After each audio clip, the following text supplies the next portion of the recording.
Hey, Alan here, and I'm with RVAcrossAmerica.net, and this post is at RVAcrossAmerica.net/Wheatland, WHEATLAND 22. Once again, RVAcrossAmerica.net/Wheatland 22. So this is Saratoga Lake, and I'm just leaving Saratoga Lake after being there for just about 2 weeks. The skies you see there are about as clear as they were for the entire drive. It's really a very impressive drive. I made this drive on May 30, and that was Memorial Day. Very important national holiday, and an important holiday for me for several reasons. Not the least of which, and not the most significant, is a audio show that is broadcast by Rewound Radio on TuneIn Radio, which is a phone app that recycles old audio programs, old radio programs from Music Radio 77 WABC out of New York City. It was a time of top 40 radio. It was an amazing time. And it was just inspiring to come off an entire weekend of clips, audio clips, radio show clips that highlighted some of the disc jockeys that literally my generation and the generation that's 5, 10, 15 years older than me grew up with, not only in the New York metro area, but with a 50,000 watt signal. And at nighttime, with the ability of AM to skip, everybody pretty much east of the Mississippi had heard of and likely listened to WABC. I can remember as a kid going to Florida, and at night sitting down by the Pompano Beach and the Fort Lauderdale Beach listening to WABC New York. So it was very nostalgic. So you're watching the drive, and I've got some titles splashing across there that give you an idea of where I am. I've left Saratoga. Saratoga is a great town. The lakefront is $15 a night. It's electric only. I'm headed to Wheatland, which offers free camping actually for 3 nights. And for me, it's a way station. I'm on my way to Edgemont, South Dakota. And the nice thing about Wheatland, other than the fact that there's free camping, is that you've got a Safeway there, which is a great supermarket. You've got the Western Hills Diner, which is one of the true comfort food diners west of the Mississippi that I enjoy, and Guadalajara, which is a Mexican restaurant that actually features real sangria. It's so hard to find good sangria west of the New York metro area. Hate to sound regional like that, but hey, it's what it is. Saratoga, of course, is known for the hot springs, but also have good food, Mexican food at the Cantina. The sandwich shop has excellent sandwiches in town. They're open till 4 o'clock in the afternoon. There's an Italian food place right across the street. They're open, I think, Tuesday through Saturday. Good Italian food. Lollipops is under new ownership. I wasn't really impressed. They need to prep a real breakfast menu before I'll recommend them. But J.W. Hugus around the corner does a good breakfast, so that's definitely a thought.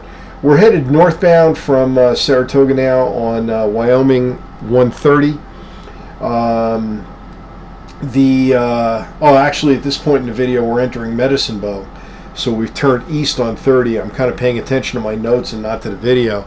That was a sheriff that was greeting you as the speed limit goes from 70 to 30. Inside of a couple hundred yards. So fortunately I downshifted and got myself down to 30 miles per hour as I'm entering the town of Medicine Bow, which is a metropolis of 284 people. It has 1 motel and 1 open store. And I pulled into that open store because boy did I need coffee at that point. The total drive, by the way, from Saratoga to Wheatland in a camper or pulling a camper is just under 3 hours. I don't speed, and I don't even hit the speed limit in many places. The speed limit on a lot of these Wyoming roads is 70 miles per hour. So if you see cars blowing by me, that's occasionally why. I'm doing 60, 65 most of the time. The skies you see here are steel gray, It was more reminiscent to me of November than of Memorial Day weekend. That's how this May has been, and even April. Ever since the ski areas closed, it got cloudy, it started precipitating, and that precipitation was a lot of snow in the mountains. Believe it or not, a lot of snow in the mountains. I made jokes about it as I spent time at the Saratoga Hot Springs, but I really do believe that during May we built our snowpack. That snowpack didn't melt nearly all that much. The river stayed up. The prairies stayed incredibly green. And as we head into June, the long-range outlook, as I look at the western third of the nation, particularly from, I'd say, central and northern Utah and north, continues to be unsettled, wet, and occasionally white. Probably the snow will now be increasingly relegated to 9,000 feet and above, but and I don't expect to be up that high. In fact, when I head to Edgemont, I'm right now in Wheatland at 4,700 feet after spending a week at Saratoga at about 7,000 feet, and I'm headed down to, I think, 3,300 feet in Edgemont. So Edgemont last summer was sunny and hot. It's still west of the humidity line, so it doesn't get very humid. But this summer, it does not look nearly as hot, at least not the first half of June. Of course, I don't believe in long-range forecasts much more than 2 weeks out. So who knows? If a ridge begins to build in the west, then we're going to go back to hot and dry. But for the moment, we are cool and wet, and that is incredibly welcome. The temperatures throughout much of this drive that you see me on here, even in a Laramie range, were in the mid-40s. That's even in the middle of the day. I saw a little bit of a stretch where it got into the 50s. This Laramie range is beautiful. It's composed of Precambrian rock, which basically means old rock, metamorphic rock. You're at about a 7,000 foot valley in the Sabile Valley. And some of the peaks, I don't think any that you'll see along the drive reach upwards of 10,000 feet or just over 10,000 feet, which is, I think, Laramie Peak it's called. And this region I drove through, snow was expected and did occur last night on May 30 going into May 31. They got snow, and I believe it was heavy snow for quite a while. Again, you see just green prairie after green prairie, thanks to all the moisture. There's even a couple of stretches along here where I found standing water along the roadside. Actually marshy, swampy type land. Very unusual for Wyoming, and especially in the Laramie range, which is, I'd venture, probably the driest range in Wyoming. If you're familiar with the weather and climate patterns on the western third of the U.S., a lot of moisture comes in off the Pacific, and of course the first mountain range to scrape that moisture is the Cascades and the Sierras of California. And those mountain ranges receive tons of snow. In my view, it's not great skiing because it's a very wet snow. As you go further east into the Wasatch and the West Mountains and the Sawtooth Mountains of Idaho, you get into drier snow, but still sufficient snow. But when you get further east into, for example, the Laramie range, they're getting the leftovers. They're getting what moisture is left, and it's not much.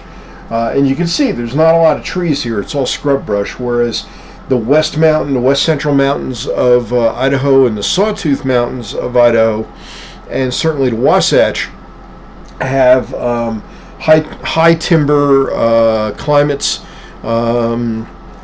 alpine climates with timber trees, lodgepole trees that will reach dozens of feet tall.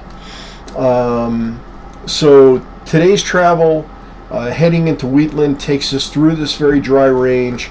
Like I say, the Sabile Canyon, a lot of old rock. It's really impressive. I didn't stop to really explore this area much, but I've driven through it before, and it's usually a lot drier looking than this. I believe if you search Wheatland on my website, you're going to find at least one or two other videos of this region, because I've been on Wyoming 34 before, and it's just incredibly impressive. And I'm giving you a lot of footage from this area because one of the things that struck me as I went through the Laramie Range is the mountains are up close and personal. They're just right next to the highway. The highway cuts right through. It's a narrow, kind of almost a canyon valley. And of course, this is the only area where my Verizon signal failed. And of course, I had to stop listening to Music Radio 77 WABC. I still can't get over the fact that so many people back in the 60s and 70s and even late 50s and early 80s recorded the radio shows back then. Of course, some of them were from the DJs because they were doing it for their own professional reasons. They remove the music and they just listen to their bits that they do as they talk up until they start playing the music and the performers start singing. And the neat thing about Rewound Radio is they rescope the music shows. In other words, they put the music back into the show, and the music you're hearing is actually, modern, high fidelity, high quality sound, and you're not listening to an AM station from 50, 60 years ago. But when you listen to the DJs, I mean, these are literally people that my generation grew up with. Because there wasn't a lot of competition out there, WABC had more than a 50% share of the listeners. I can remember as a kid going to the beach in Belmar, New Jersey, and when Ron Lundy or Dan Ingram would say, "Roll your bod," you'd hear it on the radio because a lot of people brought their radios onto the beach, and it was an unwritten rule not to mess with other people's stuff. And you would see people rolling over. So they were actually performing a public service in that sense. It was really, really pretty cool. And I get a kick out of it, just the nostalgia. But again, as you're driving through this Laramie Range, you are up close and personal to these mountains. And there are plenty of places to pull over. You could turn this into a full day drive. For me, I just wanted to get to Wheatland. I was hoping that the weather would hold. It stayed cloudy and threatening the whole drive through. And they had something like, I don't know, a 200% chance of rain in Wheatland, but it ended up being dry when I got there. But only about an hour later, boy, did the skies open up. So, and I walked outside this morning. There were puddles outside by my truck. Fortunately, I parked in a place where I didn't have to climb into water to get into the truck. But, it's just so different out here when it rains like this. It's not humid. As soon as the rain is over, the humidity drops very quickly. The air dries out. The land either absorbs the water or the air evaporates the water out of the puddles. But it's clear that the region loves it because the grasses are green, the prairies are green, and there's a smile on everybody's face because the rivers are holding up and there's still water. At this time of year, very often the sun is coming out and the heat is beginning to build. And again, from my looking at the long-range forecast for the next 2 weeks for the western third of the region of the United States and probably the northern half of the United States, so literally the western and northern third of the U.S., it's going to be cool and it's going to be unsettled, and it doesn't look like the eastern half of the country is going to get all that hot either. So this is certainly a different start to the summer of 2022, and I'm certainly looking forward to it. The only problem is that this drive was 155 miles, and I burned over $75 in fuel. That's about 50 cents per mile. I can remember as a kid, my dad schooling me on the fact that no, you can't just figure out what it costs per mile to drive a vehicle based on fuel, which at the time was, I think, 6 or 7 cents a mile. We had a 1974 Olds Cutlass. And he said, no, it's more like a dime a mile because you've got to factor in wear and tear, depreciation, and everything else. And when I say to you 50 cents a mile, that's just the fuel. That's just the fuel. Unbelievable. Anyway, I'm going to turn the remainder of this over to some music, let you enjoy that. I didn't necessarily intend to ratchet you off for 15 minutes, but I did have a lot to share, and there's a lot more coming up. I've got a post coming up on connectivity, and I'll be highlighting Starlink as something interesting that you need to be aware of. That'll be coming out very quickly, and I'll be in Edgemont. I'll have plenty of time to develop new content. I am still working with several of my concierge RV buying and selling clients. I'm selling a camper, 29-foot camper in Florida. And what I'm finding is that the market for large Class Cs is a little soft. In contrast, I have a buyer for a fifth wheel in Texas, and surprisingly, there are a lot of people still looking for full-time campers, in this case fifth wheels. So at the moment, the larger fifth wheels, let's say in the 37 to 40-foot class, are still in pretty good demand. We've had several that he's had interest in that frankly got bought out from under us because people are scooping them up.